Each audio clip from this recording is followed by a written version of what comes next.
why in the world would you want to become a Catholic from the experience and the spiritual life that you had? What do you have in the Catholic Church that you didn't have as an evangelical and didn't have with the Assemblies of God background? Okay? The first thing, the second thing, the third thing. Remember? You get an opportunity like that. And I looked right at her, and I said, you know what? I know you.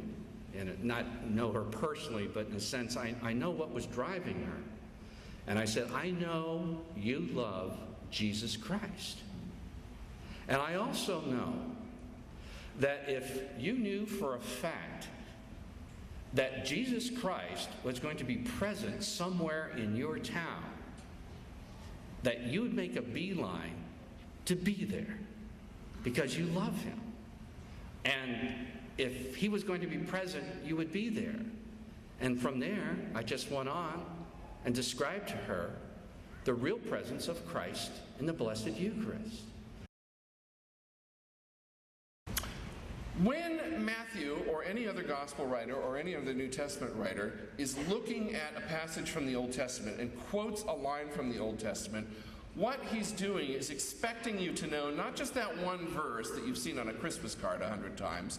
What he's expecting you to do is know not just that verse, but the entire context of that verse, the whole story.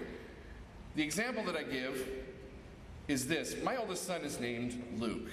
And when Luke's around, and particularly when his friends are around, I enjoy saying, Luke.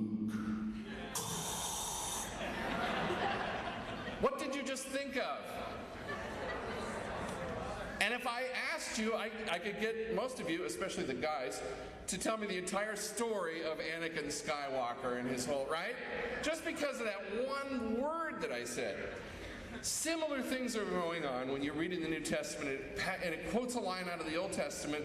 What Matthew is expecting you to do is not know that line. He's expecting you to know the whole story that goes with that passage.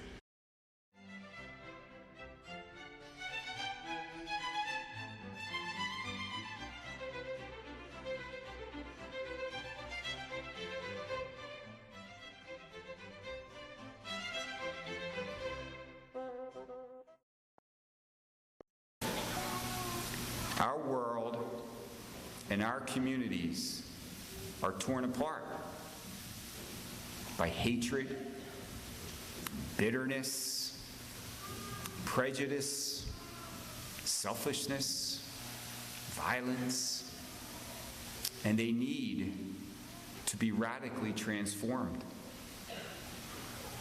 And we know the way.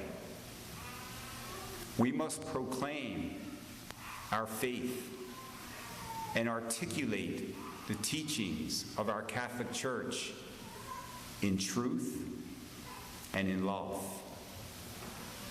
We must live as Jesus taught, in word and in deed.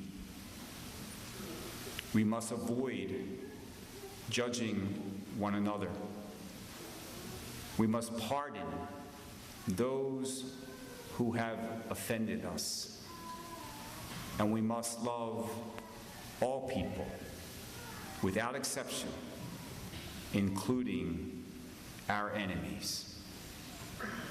In this way, we are what we should be, instruments of God's mercy and love, and sisters and brothers united in Christ Jesus. For then, with God's grace, we will set the whole world ablaze.